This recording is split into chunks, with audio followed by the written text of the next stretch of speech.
Assalamualaikum warahmatullahi wabarakatuh. Izin memperkenalkan diri, nama saya Muhammad Fadlan dari AV semester 4. Di sini saya akan mempresentasikan materi Philosophy of Language mengenai sejarah filsafat bahasa. Bagaimana kelanjutannya? Ini materinya. Bila kita membahas mengenai sejarah perkembangan filsafat bahasa, menurut sejarah sendiri perkembangan filsafat bahasa itu terbagi menjadi 3 fase, yakni sebelum abad modern, kemudian filsafat bahasa pada abad ke-20, hingga perkembangan filsafat bahasa pada abad ke-21. Nah, pada zaman sebelum modern ini, para filsuf memang sudah menggandrungi dunia filsafat bahasa untuk metode mereka menyebarkan pemikirannya. Nah, adapun ketujuh fase yang terus berkembang dalam ranah filsafat bahasa ini. Yang pertama, yakni pada masa Prasokrates, kemudian beralih pada masa Sofis, kemudian pada masa Sokrates, masa Plato, Aristoteles, hingga masa kaum Stoa, dan berakhir pada masa Alexandrian. Pertama, filsafat bahasa pada masa Prasokrates. Nah, memang pada masa ini filsafat bahasa itu berkembang tidak terlalu signifikan. Jadi hanya dipandang secara samar-samar saja. Tapi disitulah mulai muncul filsafat bahasa. Pada masa ini betul bahwasannya penggunaan bahasa itu digunakan hanya sebagai alat komunikasi. Jadi bahasa tidak terlalu dipikirkan oleh para filsuf pada saat itu, karena mereka masih berpikir secara mistis dan pemikirannya itu tidak empiris dan lebih bersifat abstrak. Artinya, mereka masih percaya terhadap teori wala, teori gaib, dan sejenisnya. Di sini, bahasa hanya digunakan sebagai alat komunikasi dan penggerak kehendak dewa. Jadi misalkan, mereka ingin meminta sesuatu itu masih menggunakan bahasa yang konvensional atau tradisional. Jadi bahasa-bahasa yang digunakan itu tidak terlalu mendalam, tidak memikirkan secara struktural atau fungsional. Di sini terhadap bahasa sendiri hanya dipandang sebagai alat komunikasi, itu pada masa Sokrates. Kemudian beralih pada masa Sofis. Pada masa Sofis ini bahasa mulai digunakan kaum sofisme sebagai alat untuk berretorika.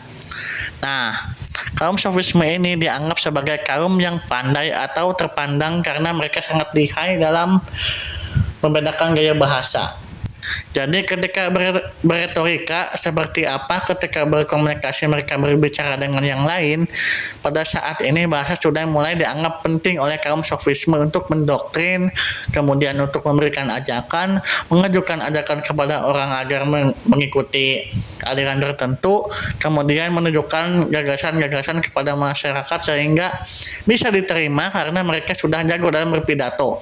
Pidato mereka itu sangat bervariatif. Mereka bisa berpidato dengan bentuk naratif, deskriptif, dan sebagainya. Mereka bisa menggunakan bahasa sebagai alat untuk berretorika dan berusaha. Kemudian berkembang pada masa Sokrates. Sebetulnya masih berkaitan dengan kaum sofis. Di sini muncul pemikiran tentang bagaimana metode bahasa digunakan dalam berkomunikasi. Salah satunya adalah metode yang digunakan oleh Sokrates ini menggunakan metode dialektika, di mana ini digunakan oleh Sokrates untuk mengumpulkan data dan melakukan argumentasi. Memang pada saat itu Sokrates dan kaum sofis itu berselisih dan memiliki perbedaan pendapat, memiliki pemikiran. Nah, kaum sofis pada saat itu memang cerdas, mereka bisa retorika, tetapi mereka melakukan kontroversi dengan melakukan hal-hal seperti memperjualbelikan ilmu. Jadi Sokrates tidak terlalu setuju dengan pola pemikiran sofisme, makanya melakukan metode dialektika untuk berargumentasi dengan kaum sofis pada saat itu. Jadi munculnya metode ini adalah dengan mencari data-data, kemudian diargumentasikan kembali kepada para filsuf yang memiliki pemikiran tertentu, dan dilakukan oleh Sokrates untuk membantah pemikiran para kaum sofis pada masa itu. Nah, kemudian berkelanjutan pada masa Plato. Di masa ini bahasa itu sudah mulai dijadikan sebuah teori. Jadi pada saat itu Plato mengeluarkan teori yang berpendapat bahwa Bahasa itu adalah sebuah alat yang terbentuk dari onomatope atau peniruan bunyi. Misalnya ada bunyi hewan, kita akan menyebutkan nama hewan itu seperti bebek, maka kita akan menirukan suara berupa wek wek wek. Nah, Plato beranggapan bahwa bahasa itu terjadi karena meniru bunyi tertentu. Tetapi filsuf-filsuf lain berpendapat bahwa itu tidak benar. Jadi teori Plato ini terbantahkan. Karena ternyata tidak semua bunyi itu bisa ditiru. Tidak semua bunyi atau bahasa itu adalah hasil dari penilaian-peniruan bunyi. Banyak sekali malah bahasa-bahasa yang tidak berasal dari peniruan bunyi. Makanya teori ini tidak dianggap sebagai teori yang mutlak pada saat itu.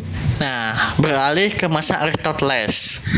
Aristoteles pun mempunyai teori-teori sendiri karena ia muridnya Plato, jadi ia mengembangkan lagi teori kebahasaan sebelumnya.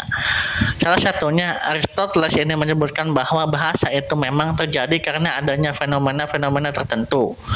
Nah, di sana itu kemudian Aristoteles membagi bahasa terjadi karena adanya onoma dan rema. Onoma merupakan bunyi yang secara konseptual memiliki makna. Kemudian rema merupakan kata dasar dari onoma. Jadi ada sistematika atau morfologi yang belum sempurna. Begini sih, jadi artinya itu ada bunyi dan ada kata. Jadi ada perkembangan pemikiran Aristoteles bahwa bahasa itu muncul dari bunyi, kemudian berubah jadi kata. Kemudian Aristoteles itu memberikan teori lagi yang disebut sindesmoi.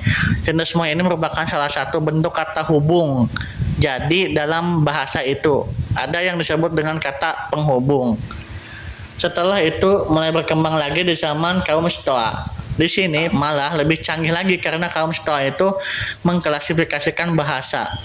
Karena mungkin di sini bahasa sudah mulai berkembang pada zaman tadi Aristoteles, makanya kaum Stoa juga merupakan kaum yang cukup jenius.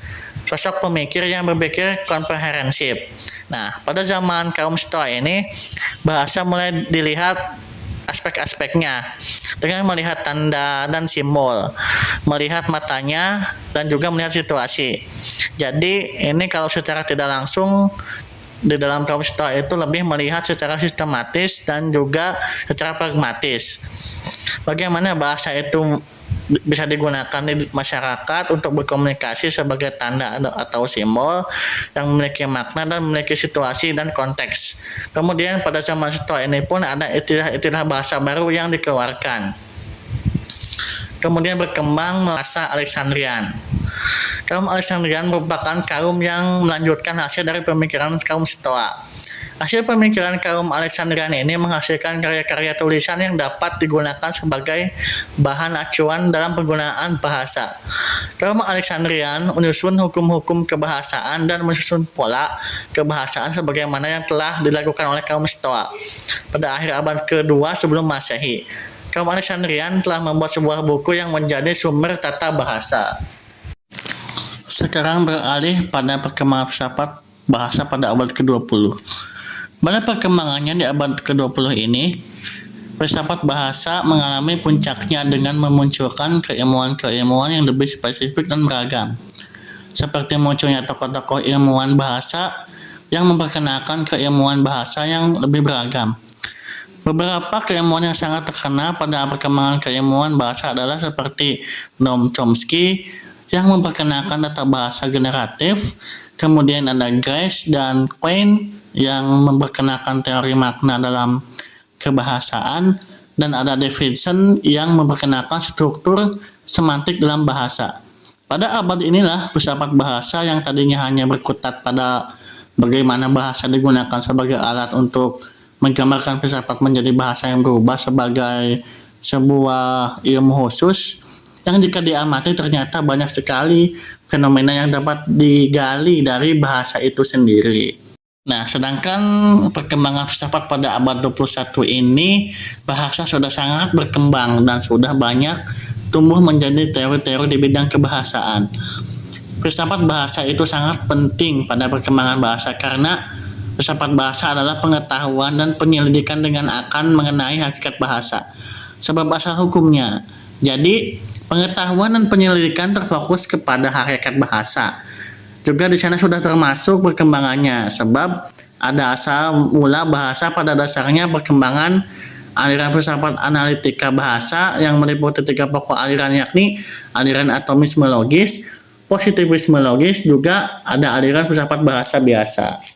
Sekian penjelasan dari saya mengenai sejarah perkembangan filsafat.